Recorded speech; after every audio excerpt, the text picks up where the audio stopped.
सो हम आज अपना डोर डिज़ाइन स्टार्ट कर रहे हैं। इस टाइप का एक डोर बनाने वाले हैं हम स्केचअप में। तो पहले उसके स्टैंडर्ड पैरामीटर समझ लें ताकि हमें काम करने में आसानी रहे। तो मैंने यहाँ से ऑटोकैड पे अगर हम बात करें फ्रेम की, बाय डिफ़ॉल्ट फ्रेम जो होता है वो हमारा रेक्टेंगुलर शेप का लिया जाता है। वैसे तो फ्रेम बने बनाए भी आ जाते हैं, बट अगर हम स्टार्टिंग से मैन्युफैक्चरिंग देखेंगे तो वो इस टाइप से रेक्टेंगुलर टाइप का होता है। और हम एक पार्टीशन वॉल के लिए कंसीडर कर रहे हैं। तो फ्रेम की विड्थ आपकी 4.5 इंची की,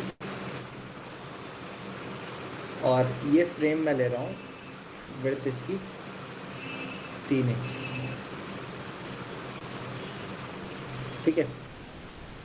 अब ये जो गैपिंग है हमारी, ये हम ले रहे हैं कितना, 3 फीट का। इसमें अब क्या होगा, हमारा पाताम या रिबेट जो होता है हमारा वो कटेगा, जिसका हमारा डोर हैंग होता है। तो वो कट करने के लिए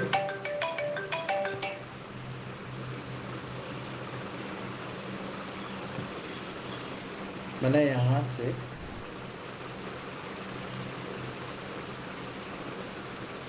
शेप बना लिया और इसको मैंने ग्रूव कर दिया। ठीक है। यही ग्रूव आपका इस साइड भी आएगा हमारा।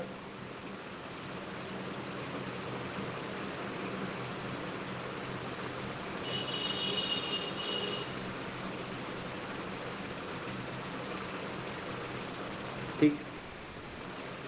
अब अगर मोल्डिंग लगाएंगे तो, या बेडिंग की बात करें तो वो भी तो हमारी आएगी।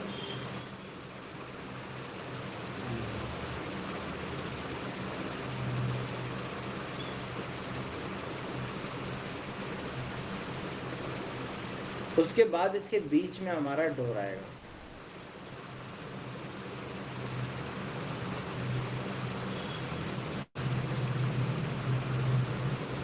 ये हमारा डोर हो गया, ये आपका फ्रेम हो गया,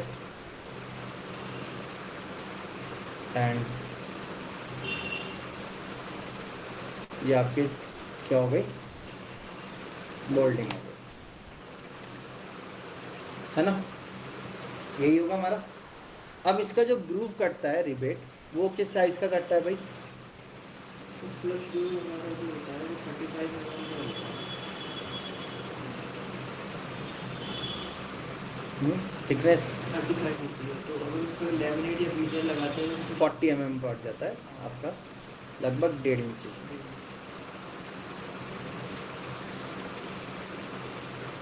तो यहाँ से यहाँ तक के अंदर की जो गैपिंग होती है वो मिनिमम हमारा 1.5 इंची हम कंसीडर करते हैं। और ये जो गैप है ये आपका हमारा 0.25 इंची से 1 इंची का ये अंदर हम कंसीडर करते हैं। जो ये अंदर जा रहा है ना, ये आपका 0.25 इंची से 1 इंची का होता है स्टैंडर्ड साइज।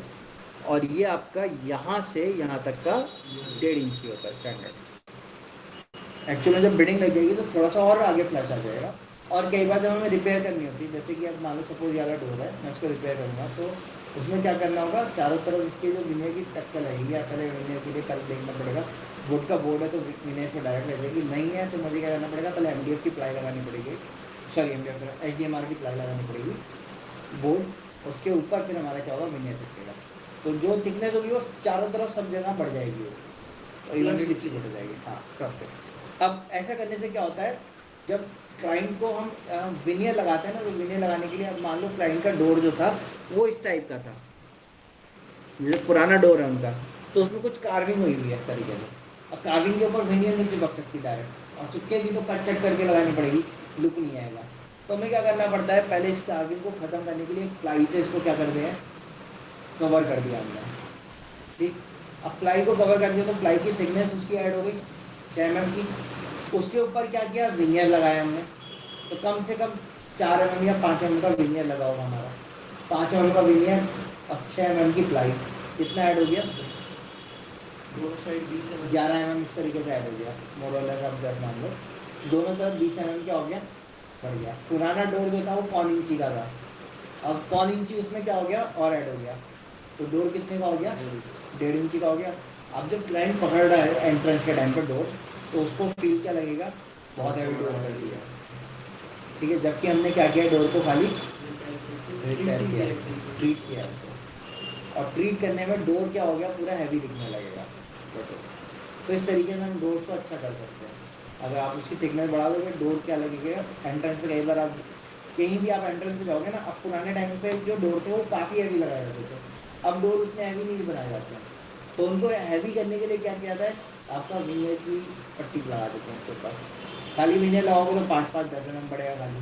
लेकिन कार्विंग वगैरह है तो हम पहले उसको कवर करेंगे फिर विनियर लगाएंगे, तो आपका वो क्या होता है, 1 इंची और बढ़ जाता है, डबल साइज हो जाता है, ठीक है। तो ये चीज़ कर सकते हो आप।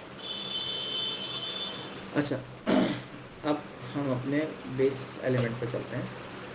तो इसको बनाने के लिए हम स्केचअप में रेक्टेंगल बनाएंगे। रेक्टेंगल की शॉर्टकट आर लिया मैंने, फर्स्ट कॉर्नर मैंने यहाँ पे दिया। तो स्केचअप पे बाय डिफ़ॉल्ट हमारी जो ओरिएंटेशन होती है वो कुछ इस टाइप से होती है। यहाँ पे स्केचअप में एक लेडी है, कोई एलिमेंट बन के आएगा जो कि साइज रेस्पेक्ट को आपको दिखाता है। तो मैंने क्या करना है, सबसे पहले टॉप व्यू पे जाना है। 2D काम कर रहे हैं तो एक काम और करना है, कैमरे पे जाके कैमरे को पैरेलल व्यू करना है।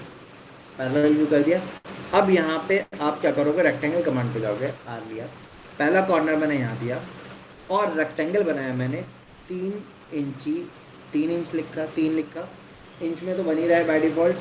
कॉमा दिया मैंने, पहला एक्स एक्सेस पे कॉमा दिया, 4.5 लिखा और एंटर मार दिया। तो आप देखोगे तो ये एक रेक्टेंगल तैयार हो गया हमारा। अब ये क्या होने वाला है, हमारा फ्रेम होने वाला है। अब फ्रेम ये वर्टिकल खड़ा होगा, ऐसे ही फ्रेम मेरा राइट साइड भी आएगा। तो मैंने क्या किया, इसको डबल क्लिक किया। पहले कुछ भी काम करने से पहले हमेशा स्केचअप में याद रखना है, या तो स्केचअप के एलिमेंट को ग्रुप बनाना है या कंपोनेंट बनाना है। अगर हमें लगता है कि एक एलिमेंट ऐसा है जो बार बार रिपीटेबली यूज़ होगा और मैं चाहता हूँ कि एक में चेंज करूँ तो दूसरे में अपने आप चेंज हो जाए, तो ऐसे के लिए हम कंपोनेंट बनाते हैं।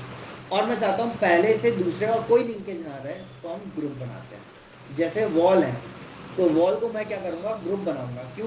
क्योंकि हर एक वॉल की अपनी एक अलग आइडेंटिटी होगी। एक में डोर होगा, एक में विंडो होगी, एक में टीवी यूनिट लगी हुई होगी, एक में कोई होल नहीं है, एक में वेंटिलेशन है।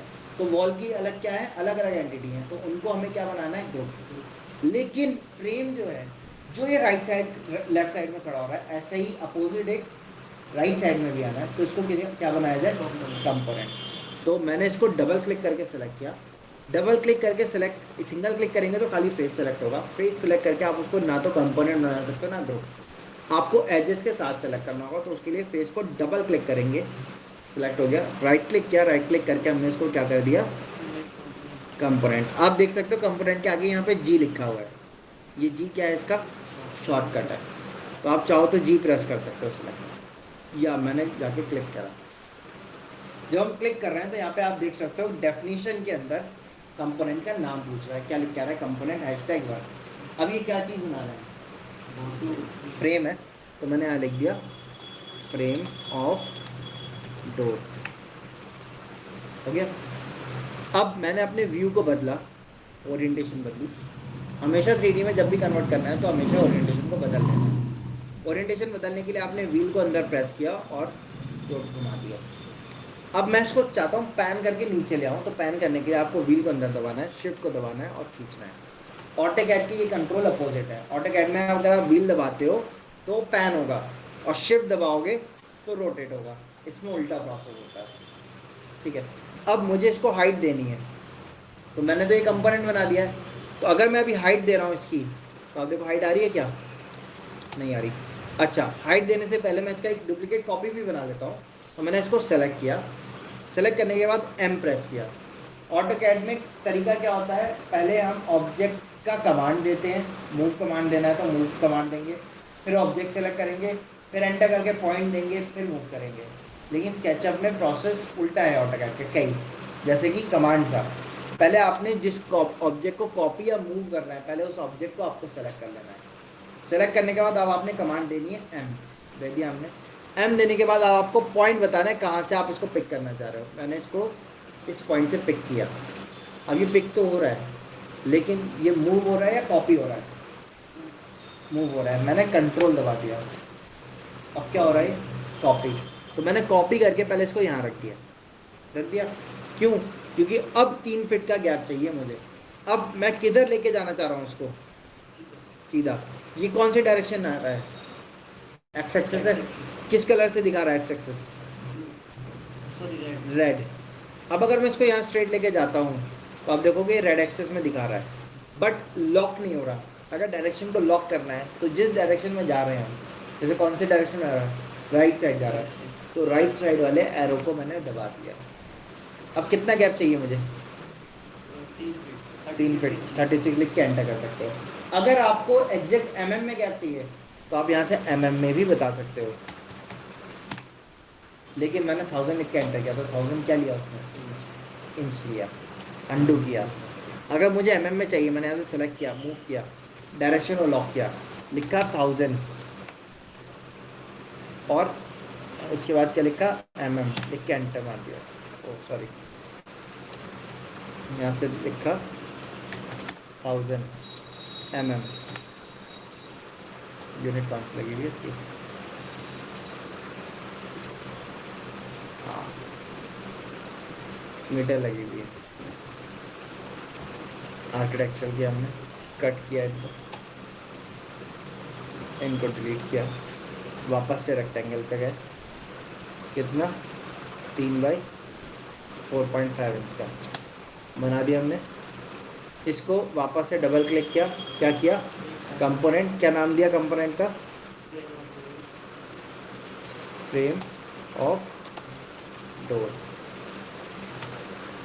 अब क्या कह रहा है वो, ऑलरेडी है पहले से कंपोनेंट, उसको क्या कह रहा है, रिप्लेस करना है। यस कर दो आप, उसका तो यूज़ ही नहीं हो तो गलत बन गया साइज, तो रिप्लेस कर दिया हमने। इसका कॉपी क्रिएट किया, कॉपी करने के लिए ऑब्जेक्ट सेलेक्ट है, एम प्रेस किया, पॉइंट बताया, कंट्रोल दबा के आगे रख दिया। अब मैंने यहाँ से कितना आगे लेके जाना है इसको, 1000 mm, तो मैंने 1000 लिखा, लिखने के बाद mm लिखा और mm लिख के एंटर मार दिया, 1000 mm आ गया। अगर आपको सेंटीमीटर में देना है तो वैल्यू के बाद cm लिख देंगे, सेंटीमीटर आ जाएगा। ऐसे ही मैं फिट में देना चाहता हूँ क्योंकि ये तो फिट में बन रहा है, तो मैंने इसको कॉपी किया, डायरेक्शन को लॉक किया, या तो 3 फीट लिख के एंटर मार दिया। 1000 mm मोर और लेस 3 फीट ही होता है, 3 फीट 3 इंच होता है, चल के कॉपी कर दिया हमने। अच्छा, अब मुझे क्या करना है, इसको हाइट भी तो देनी है, ठीक है। हाइट हम ले रहे हैं 8 फीट का। अब आज के टाइम पर स्टैंडर्ड डोर 8 फीट के बन रहा है। पहले टाइम पे क्या होता था, आपके इस टाइप के डोर बनते थे, आप देखोगे यहाँ सामने, तो वेंटिलेशन अलग होता था ऊपर और डोर नीचे 7 फीट का होता था हमारा, बट फ्रेम एक ही लगता था तब भी 8 फीट का ही, ठीक है। बट आज के टाइम पे इंटरनल डोर्स में हम वेंटिलेशन नहीं देते। वेंटिलेशन कहाँ देते हैं हम, शाफ्ट वगैरह में देते हैं, तो शाफ्ट में हम वेंटिलेशन देते हैं तो उसमें विंडो दे देते हैं हम, इसलिए आजकल डोर्स वगैरह में वेंटिलेशन नहीं दिए जाते। तो अब मुझे इसको हाइट देनी है, तो हाइट देने के लिए हम यहाँ से टूल का यूज़ करेंगे, पुश पुल। बट मैं पुश पुल पे जाके इसको पुश पुल कर रहा हूँ तो आप देख सकते हो अभी पुश पुल नहीं होगा। ये क्यों नहीं होगा, क्योंकि ये कंपोनेंट बना दिया था। कंपोनेंट को एडिट करना है तो डायरेक्ट एडिटिंग नहीं होती, आपको क्या करना होगा, इसके ऊपर डबल क्लिक करना है, पुश पुल के लिए P दबाना है, सरफेस को सेलेक्ट करना है, हाइट देनी है। आप यहाँ पे एक चीज़ नोटिस कर सकते हो स्क्रीन के अंदर, लेफ्ट वाला तो उठ रहा है, उसके साथ साथ राइट वाला ऑटोमेटिकली ऊपर उठ रहा है। तो हमने इसको हाइट दे दी कितनी, 8 फीट या 24 मैंने लिख के एंटर मार दिया, दोनों ऊपर उठ गए। लेकिन बाद में मुझे याद आया कि इसमें ग्रूव तो मैंने दिया ही नहीं, तो मुझे ग्रूव भी देना है। मैंने एस्केप कर दिया तो हम कमांड से बाहर आ गए और ग्रुप से भी बाहर आ गए। अब मुझे क्या करना है, यहाँ पे कटिंग करनी है, तो कटिंग करने के लिए मैंने इस सरफेस के ऊपर डबल क्लिक किया। कटिंग करने के लिए मुझे यहाँ से लाइन बना के कट करना होगा, तो मैं लाइन ना बना के मैंने क्या किया, यहाँ से एक टूल का यूज़ किया, उसको कहते हैं हम टेप टूल। शॉर्टकट की होती है टी, हमने टी लिखा, मैंने टेप टूल से यहाँ से मार्किंग ली। अब ये गैप अंदर का कितना लेना था, 0.75 इंच ले गया। टेप टूल ऑटोकैड की कंस्ट्रक्शन लाइन की तरह होता है, आपने रेफरेंस बताना है, कितना आगे रखना है, 1.5 इंची, 1.5 इंच लिख कर एंटर कर दो। अब ये मार्किंग है खाली, तो आपको क्या करना होगा, लाइन कमांड से इसको इसके साथ कनेक्ट किया मैंने और इसको इसके साथ कनेक्ट कर दिया, तो ये एल शेप आ गया। अब मैंने क्या किया, पुश पुल किया, बट मुझे तो मटेरियल हटाना है, स्केचअप में सेम एलिमेंट कमांड से ही मटेरियल ऐड भी होगा और उसी से रिमूव भी होगा। आपको रिमूव करना था, आपने सरफेस को जाके सेलेक्ट किया और आपने नीचे लेके आना है और यहाँ पे जाके क्लिक कर देना है। आप यहाँ पे एक चीज़ नोटिस करो, क्या ये ग्रूव तैयार हो गया या नहीं हुआ? हो गया तैयार। ये गाइड्स आ रही हैं अभी हमारी, उनकी ज़रूरत है हमें, इनको स्केचअप में हम गाइड्स कहते हैं। तो आपको अगर इनको डिलीट करना है तो आप इरेज पे जाके डिलीट गाइड पे क्लिक कर सकते हो, गाइड डिलीट हो जाएगी। अब फ्रेम तो हमारा एक सही आ गया, ये वाला फ्रेम क्योंकि मैंने एज इट इज कॉपी करके रख दिया था, तो आप देख सकते हो उसका ग्रूव किधर की तरफ आ रहा है, अपोजिट आ रहा है। अब इसको हमें किधर की तरफ चाहिए, उल्टा चाहिए। तो अब उल्टा करने के लिए या तो मैं इसको रोटेट करूँगा, स्केचअप में मिरर टूल नहीं होता हमें बाय डिफॉल्ट, हमें प्लगइन डाउनलोड करना पड़ेगा, बट उसकी जगह पे हमें दूसरा टूल दिया जाता है, हम उसका यूज़ करेंगे। हमने सेलेक्ट किया, सेलेक्ट करने के बाद यहाँ पे ऑप्शन आप देखोगे क्या मिल रहा है, फ्लिप का। तो हमने फ्लिप पे जाके क्लिक किया और फ्लिप पे किसके एक्सेस के अबाउट, ग्रीक रेड एक्सेस के अबाउट फ्लिप कर दिया मैंने। और करने के बाद आप एंटर कर दो, इस पर क्लिक कर दिए 12 की। तो आप देखो ये तैयार हो गया हमारा। अच्छा, अब एक ऊपर हॉरिजॉन्टल फ्रेम भी तो आएगा, तो उसके लिए मैंने क्या किया, मैंने इसको कॉपी किया, मूव किया, यहाँ से पिक किया, कंट्रोल दबाया, कंट्रोल दबा के कॉपी क्रिएट होगा, इसको उठा के ऊपर रख दिया मैंने, रख दिया ऊपर। अब इमेज देखते हैं फ्रेम की किस तरीके से आ रही है, इसके अंदर लग रहा है, ऊपर नहीं जा रहा उससे। तो मुझे इसको क्या करना है, रोटेट करना है। मैंने ऑब्जेक्ट को सेलेक्ट किया, सेलेक्ट करने के बाद रोटेट करने के लिए यहाँ पे हमारे पास टूल होता है, आप देखोगे ये आपका रोटेट टूल मिल रहा है। रोटेट टूल की शॉर्टकट की होती है क्यू, तो मैंने क्यू प्रेस किया। पहले ऑब्जेक्ट को सेलेक्ट कर लेना है, ऑब्जेक्ट को सेलेक्ट करने के बाद जैसे ही आप सरफेस पे जाओगे, अब मैं इसके सामने वाले फेस पे आ रहा हूँ तो ग्रीन कलर का प्रोटेक्टर दिखाने लगा, इधर जा रहा हूँ तो रेड कलर का प्रोटेक्टर दिखा रहा है, और अगर टॉप पे जाता हूँ तो ब्लू कलर का दिखा रहा है। तो आपको यहाँ से पहले डायरेक्शन को लॉक करना होगा। डायरेक्शन कैसे लॉक होगी, एरो की से। आप एरो की से डायरेक्शन को लॉक कर सकते हो। जैसे मैंने क्या किया, ये कौन सी डायरेक्शन, मुझे इसको रोटेट करना है वाई एक्सेस के रेस्पेक्ट में, परपेंडिकुलर।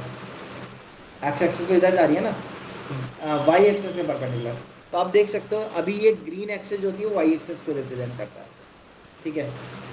रेड एक्सेस के लिए हमने राइट एरो दबाया था, ग्रीन एक्सेस के लिए हम दबाते हैं लेफ्ट एरो। तो या तो आप यहाँ पे जाके सेलेक्ट कर सकते हो, बट इसमें कई बार प्रॉब्लम क्या होती है, जैसे ही मैं एच पे जाता हूँ ना, ले सकता है। तो हमें डायरेक्शन को लॉक करना होगा। स्केचअप में हमेशा डायरेक्शन को लॉक करके ही काम प्रॉपर होगा। तो डायरेक्शन को लॉक करने के लिए मैंने क्या किया, यहाँ से एरो दबाया। एरो कौन सा दबा रहा हूँ मैं, राइट वाला नहीं दबा रहा हूँ, कौन सा दबा रहा हूँ, लेफ्ट, क्योंकि लेफ्ट एरो ही वाई एक्सिस के रेस्पेक्ट के परपेंडिकुलर रोटेट करेगा। मैंने लेफ्ट एरो दबाया। अब मैंने यहाँ से पॉइंट दिया, सेकेंड पॉइंट आगे की तरफ क्लिक किया और इसको किधर लेके आया हूँ, डाउन। कितना लेके आना है, 90 लिख के एंटर मार दिया।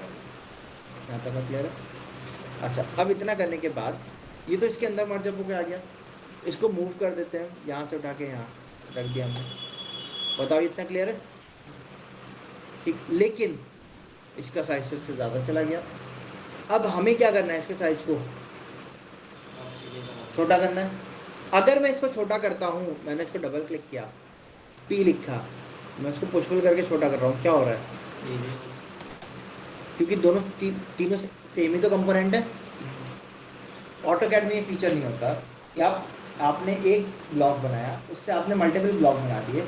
अब मैं चाहता हूँ एक ब्लॉक में चेंज हो जाए और बाकियों में कोई चेंज ना हो, और उस ब्लॉक को मैं कॉपी करके रखूँ तो वो ब्लॉक भी रहे। ऐसा करने के लिए मुझे ऑटोकैड में पहले क्या करना पड़ेगा, उस ब्लॉक को एक्सप्लोर करना पड़ेगा, वापस से नया ब्लॉक बनाना पड़ेगा, नया नाम देना पड़ेगा।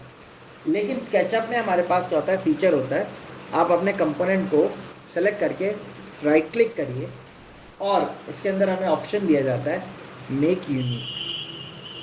देख रहे हैं, आपने मेक यूनिक पे जाके क्लिक कर देना है।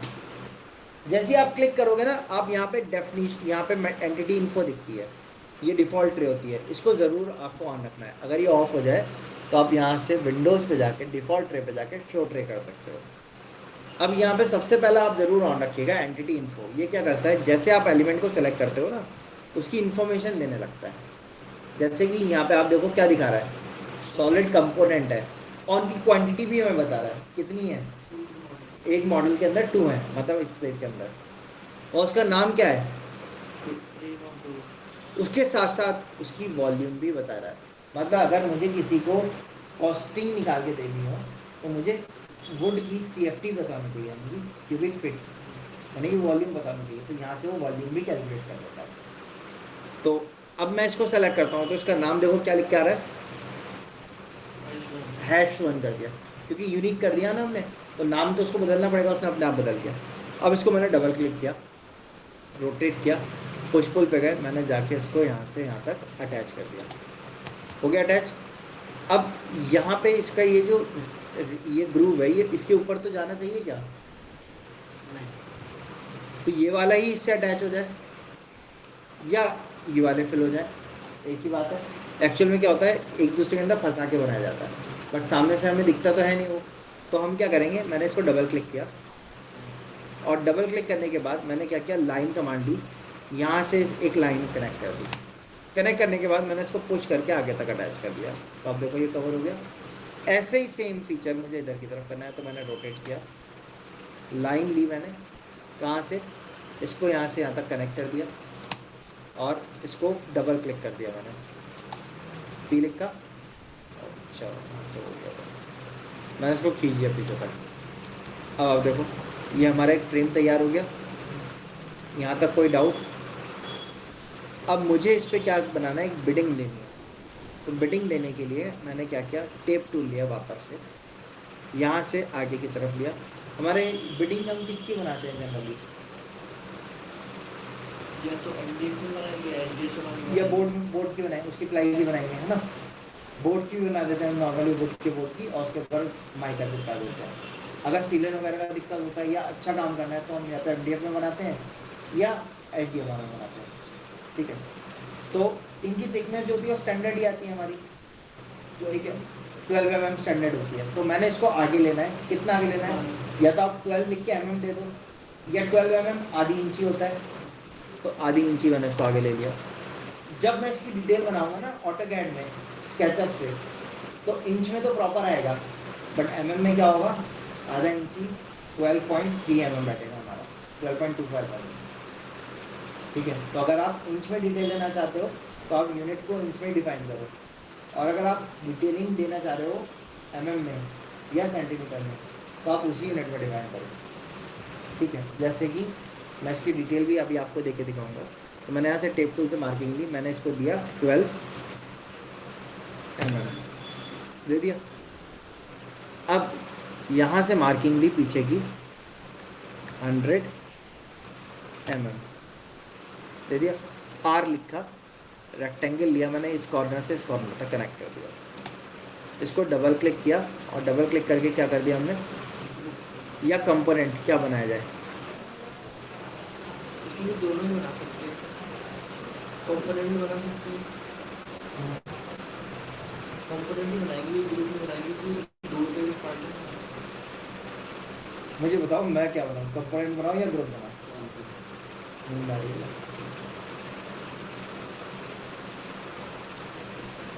कंपोनेंट बनाएंगे हम, ठीक है। कंपोनेंट क्यों बना रहा हूँ उसका रीज़न मैं बताऊँगा। आपने कई बार डोर्स में देखा होगा, जब ये देते हैं तो इनके कॉर्नर्स को हल्का सा राउंड कर देते हैं, करते हैं ना। तो अब मैं एक जगह राउंड करूँ, बाकी जगह अपने आप राउंड हो जाए, तो इसलिए क्या करना चाहिए हमें, कंपोनेंट देना चाहिए। तो मैंने इसको कंपोनेंट दिया, इसको डबल क्लिक करके ऊपर तक खींच दिया, ये आ गया। इसको कॉपी किया, मूव करके यहाँ से यहाँ पे रख दिया, और इसको क्या किया, साथ साथ फ्लिप भी कर दिया राइट एक्सिस के अबाउट। ऐसा करने से क्या होगा, जब मैं इसको राउंड दूंगा एंड की तरफ, तो इसका भी एंड की तरफ ही राउंड मारेगा वो। अच्छा मैंने यहाँ से गाइड्स पे डिलीट कर दिया, इसी को मूव करके मैंने कॉपी करके इसको यहाँ ऊपर रख दिया। ऊपर रखने के बाद मैंने इसको रोटेट किया। रोटेट करने के लिए एक्सेस को लॉक करना है, ग्रीन एक्सेस लॉक किया, फर्स्ट पॉइंट यहाँ दिया, सेकंड पॉइंट यहाँ दिया, और उठा के नीचे रख दिया इसको 90 डिग्री। अब इसके साथ भी वही करना होगा, राइट क्लिक करके क्या, make unit, double click, push पुल,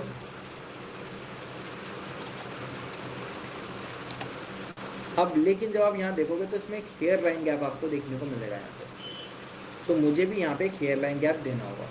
तो उसके लिए हम कंपोनेंट एडिट पे चलते हैं, इसका साइज हल्का सा छोटा करना है, ठीक है। कितना मुश्किल से 5 mm का गैप होता है ये, हाँ। तो 0.25 इंच कर सकते हैं, और अगर mm में ही देना हो तो आप 5 लिख के mm लिख सकते हो।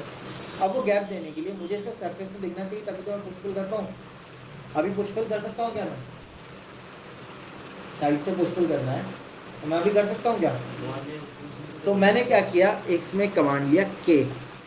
जैसे मैंने K दबाया, आप देखोगे हिडन एलिमेंट दिखाने लगा। अब P लिखा, सरफेस सेलेक्ट किया, देखो पुश पुल हो रहा है या नहीं हो रहा? कितना अंदर करना है? 5 लिखा, mm लिखा, एंटर मार दिया, हो गया। जूम आउट किया, सरफेस पे गए, ये वाले सरफेस पे गए। अब उसको कितने, अभी इससे पहले कितना पुश पुल किया था हमने, इसको भी कितना करना है? तो स्केचअप में मेमोरी टूल होता है। मेमोरी टूल क्या है? पुश पुल पे गए हुए हम, मैंने सरफेस को जाके डबल क्लिक कर दिया, तो उतना ही वो इधर की तरफ से भी कट कर देगा। मैंने वापस से K दबाया तो हिडन टूल क्या हो गया? ऑफ हो गया। अच्छा, अब मैं इसको मूव करके यहाँ से डायरेक्शन को लॉक किया अप का, और इसको इसके बॉटम पे लगा दिया मैंने। अब जब ये बॉटम पे लग रहा है तो ये भी तो ऊपर उठना चाहिए, तो इसको डबल क्लिक करके इसके रेफरेंस तक ऊपर कर दिया। इसको ऊपर किया तो ये ऑटोमेटिकली ऊपर हो गया हुआ। अब देखो इसी तरह ये से तो आता है हमारा वो मोल्डिंग। अब इन तीनों को आप सेलेक्ट करके फ्लिप पे जाएंगे, सॉरी मिरर तो नहीं कर सकते, हमने इनको मूव किया, यहाँ से कॉपी किया, कंट्रोल दबा के ग्रीन एक्सेस को लॉक किया, और मैंने यहाँ पे ड्रॉप कर दिया।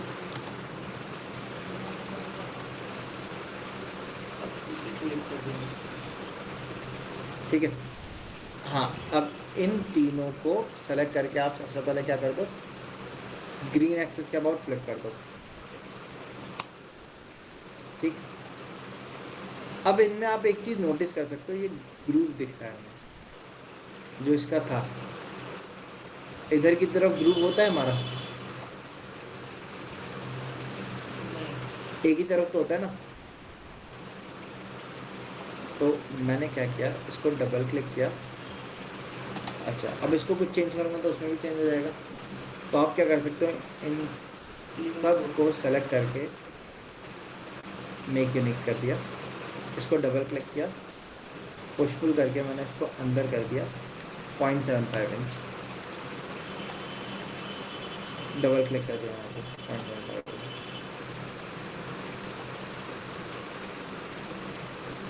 इसको मैंने अंदर ही मूव कर लिया 0.75 इंच,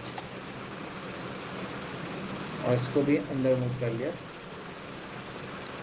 0.75 इंच। हो गया हमारा ये। अब इस पर हम क्या करते हैं, रेक्टेंगल लिया, फर्स्ट कॉर्नर मैंने यहाँ दिया, सेकंड कॉर्नर मैंने ऊपर दिया, और ये रेक्टेंगल शेप बना दिया। इसको डबल क्लिक किया और ग्रुप बना दिया, वापस से डबल क्लिक किया और इसको पुश पुल करके आगे खींच दिया 1.5 इंच खींच दिया। अब यहाँ से इसको 0.5 mm ओवरलैप कर दिया मैंने इसको, इधर भी इधर भी, ठीक है। और नीचे से इसको 0.25 इंची ऊपर कर दिया, या आधी इंची, 10 mm आप 12 mm ऊपर कर दो।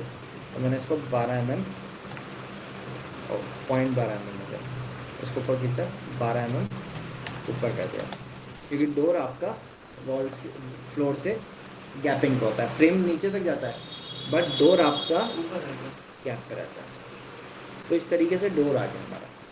अब आप डिज़ाइन देख लो, जैसे मुझे ये वाला डिज़ाइन देना है, तो इस डिज़ाइन में क्या हो रहा है आप देख रहे हो, यहाँ से कट लग रहा है, यहाँ से स्ट्रेट लाइन एंगुलर कट आ रहा है, इसके परपेंडिकुलर ये कनेक्ट हो रहा है।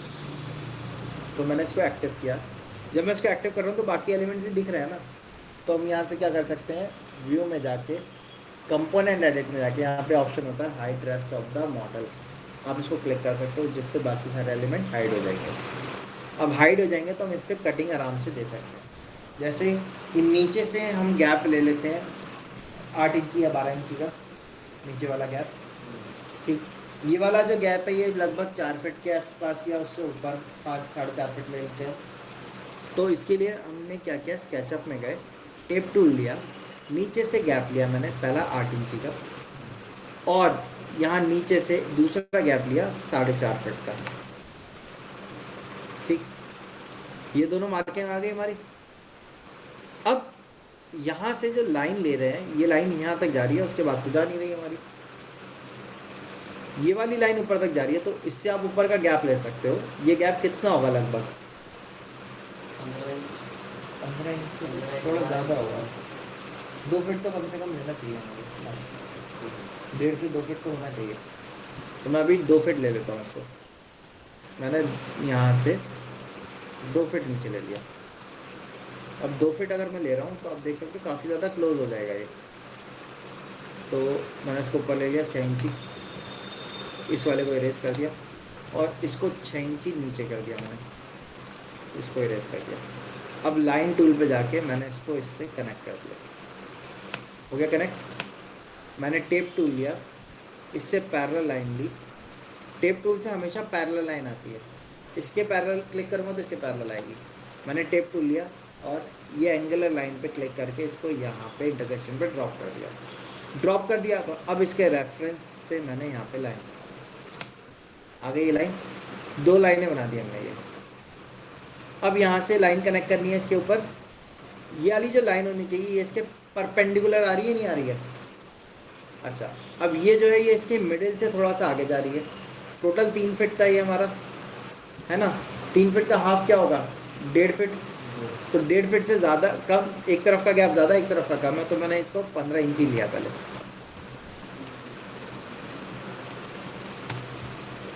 15 इंची आ रहा है।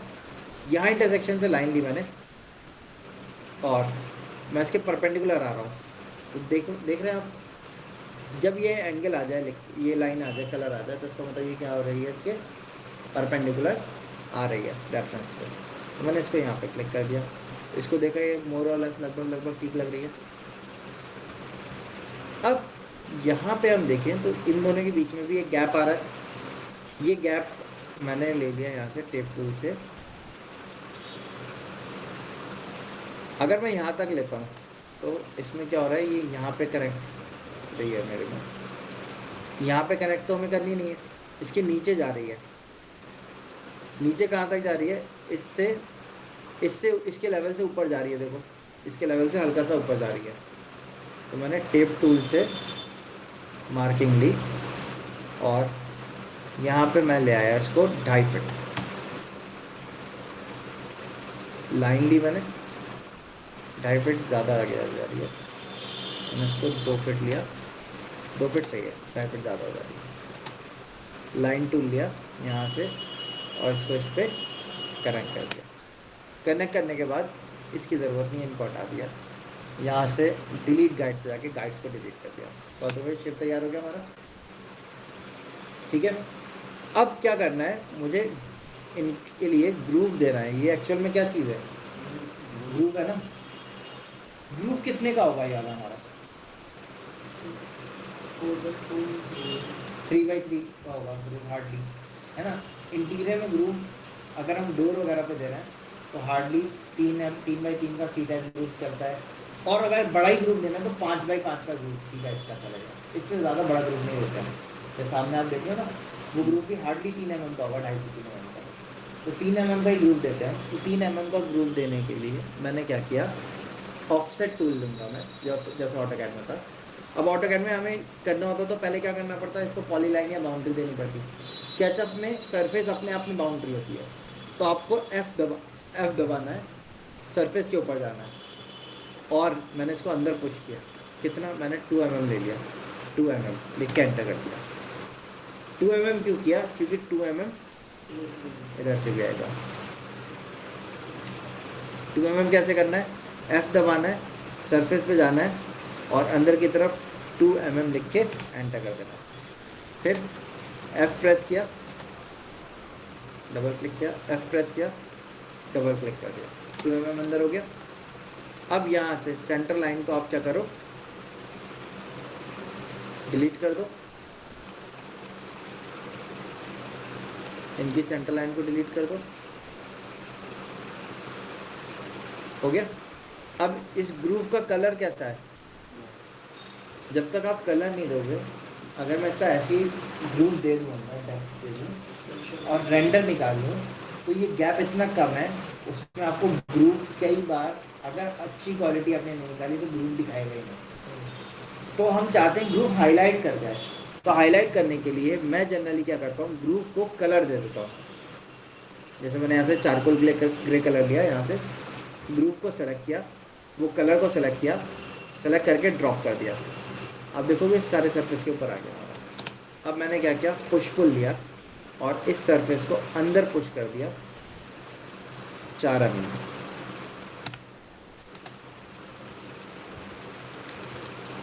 अब देखो ये शेप तैयार हो गया हमारा। इसका आप फ्रंट व्यू देख लो, ऐसे ही है मोर और लेस डोर हमारा। बस इसमें क्या रह गया अब हमारा, डोर लॉक है। मैं एक सिंपल सा डोर लॉक दूंगा।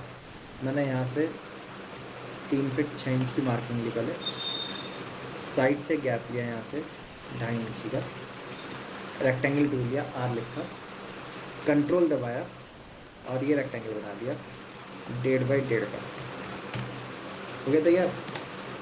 इसको मैंने डबल क्लिक किया, राइट क्लिक करके इसको क्या कर दिया मैंने, ग्रुप बना दिया। इसको डबल क्लिक करके पुश पुल करके पीछे खींच लिया मैंने 0.2 इंच पीछे खींच लिया। वापस से इसको कंट्रोल दबा के पीछे खींचा 0.75 इंच, ठीक है। अगेन पीछे खींचा कंट्रोल दबा के, कंट्रोल दबाने से क्या होता है आप देख सकते हो, प्लस साइन आ जाता है। अब मैंने इसको फिर से पीछे खींचा मैंने इसको 0.5 इंच। कंट्रोल दबाने से क्या होता है, सरफेस छूट जाता है। सरफेस छूट जाता है तो आप क्या कर सकते हैं, हम इसको अलग से खींच के हैंडल का शेप बना सकते हैं। मैंने इसको पीछे खींच दिया 6 इंच, 6 इंच छोटा लग रहा है तो मैंने इसको 2 इंच और कर दिया। और अब इसको मैं अंदर की तरफ पुश कर देता हूँ 0.15 इधर से और 0.15 इधर से।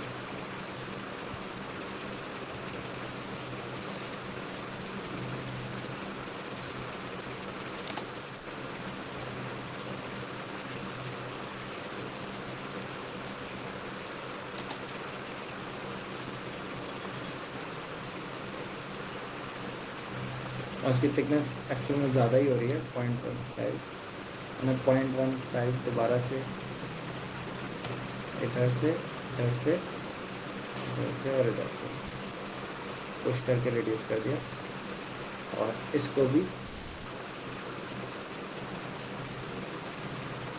पुश करके रिड्यूस कर दिया। तो अब देखोगे ये हैंडल तैयार हो गया हमारा। गाइड्स को डिलीट कर दिया, वाइट ज़्यादा लग रहा है, मैं वापस से